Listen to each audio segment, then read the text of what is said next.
a deep dive about Marie Sklodowska-Curie. She was born Maria Sklodowska in 1867 Warsaw, Poland, which at the time was occupied by Russia. Her mother had tuberculosis and out of fear refrained from ever touching Maria or her siblings or giving them any physical affection. The Russians occupying her part of Poland wanted to systematically erase Polish culture, so it was illegal to speak Polish or to have Polish literature. But her parents were both teachers and Polish patriots, so they taught him to speak and read Polish anyway.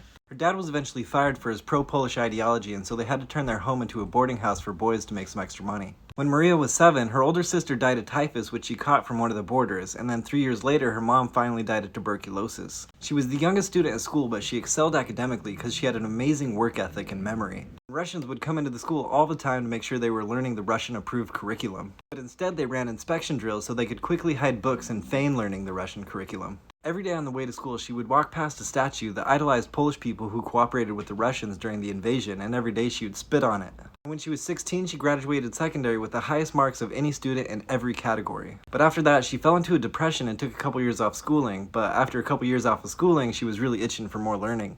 But the Russian government was still occupying Poland and had banned women from going to the University of Warsaw or attaining a higher education. So her and her sister Bronislawa started attending an illegal underground university called the Flying University.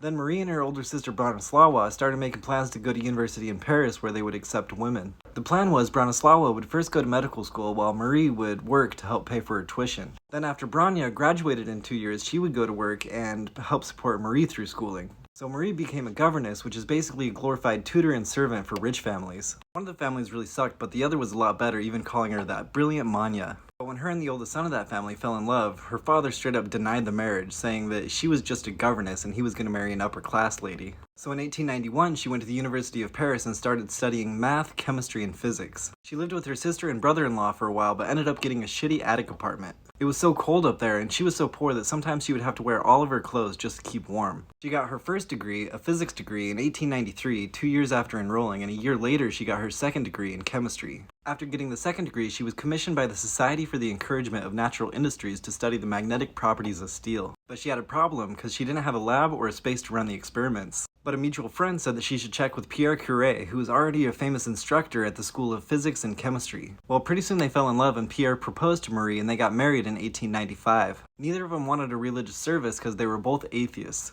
Marie was wearing a dark blue outfit instead of a bridal gown and would wear the same outfit as her laboratory outfit for many years. The same year they got married, Willem Röntgen discovered what would later be called X-rays and published a paper about it. My favorite detail about that discovery is he took this X-ray of his wife's hand and when she saw it, she exclaimed, "I have seen my death." Then in 1896, Henry Becquerel discovered the first evidence of radioactivity in uranium salts. So Marie is deciding what to do with her PhD thesis and decides to look further into Becquerel's rays. She used a tool called an electrometer that Pierre and his brother developed 15 years earlier that could detect small amounts of electricity and discovered that uranium electrified the air. She also found that the only thing that affected how much radioactivity was produced was how much uranium was in the sample. Then she found that pitchblende, a uranium mineral, was 4 times more radioactive than uranium itself. So she reasoned that there must be a far more active substance in pitchblende than uranium. So later that year, her and Pierre published a paper announcing the existence of a new element. And they named it polonium after her native Poland. Then in December, they announced the existence of a second element which they named radium. And in the course of their work, they also coined the term radioactivity. Then in 1903, the Royal Swedish Academy of Sciences awarded Pierre Curie, Marie Sklodowska-Curie, and Henry Becquerel the Nobel Prize in Physics for their work on radiation. But here's the thing, they weren't even going to give it to her at all. Pierre learned about the nomination before it was announced and learned that only he and Becquerel were going to be nominated. And Pierre was pissed and told the Nobel Committee that he wouldn't accept the prize without Marie, and most of the work was done by Marie.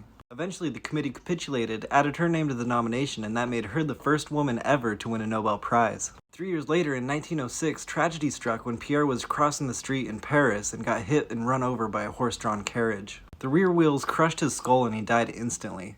Marie was devastated. She was prone to having serious bouts of depression from time to time, but the unexpected loss of the love of her life really was a lot to deal with. But she remembered something that Pierre had said. He said, "Whatever happens, even if one should become like a body without a soul, still one must work." So when the University of Paris offered her her husband's position the next month, she accepted it. And that made her the first woman professor at the University of Paris. Tons of people crowded the lecture hall to see her give her first lecture. Some were probably intrigued to see a woman professor, and others wanted to see if she could keep her shit together after her recent tragedy. In a soft voice, she started her lecture exactly where Pierre had left off, and continued her research. In 1911, she got her second Nobel Prize, this time in chemistry, and that made her the first person to ever win 2 Nobel Prizes. To this day, only 4 people have ever got a second Nobel Prize. And when World War I broke out in 1914, Marie recognized that soldiers needed to have quick access to operations. So she directed the installation of 20 mobile radiography labs and 200 radiological field units at field hospitals. The mobile radiography labs became known as Petites Curies, or Little Curies. And it's estimated that over 1 million wounded soldiers were treated with her X-ray labs. She even tried to have her Nobel Prizes melted down and sold for the war effort. After the war, she got buttloads of accolades and went on a tour of America where she met President Warren G. Harding, who presented her with a gram of radium. She died on the 4th of July in 1934 at the age of 66. When she started her work with radiation, no one knew the dangers of it. She carried test tubes containing radioactive isotopes in her pocket. She stored them in her desk drawer, remarking on the faint light that the substance gave off in the dark. To this day, her lab is a biohazard, and her papers from the 1890s are considered too dangerous to handle and are kept in lead boxes. And if you want to look at them, you gotta wear protective clothing. Thanks for sticking around through my longest video yet.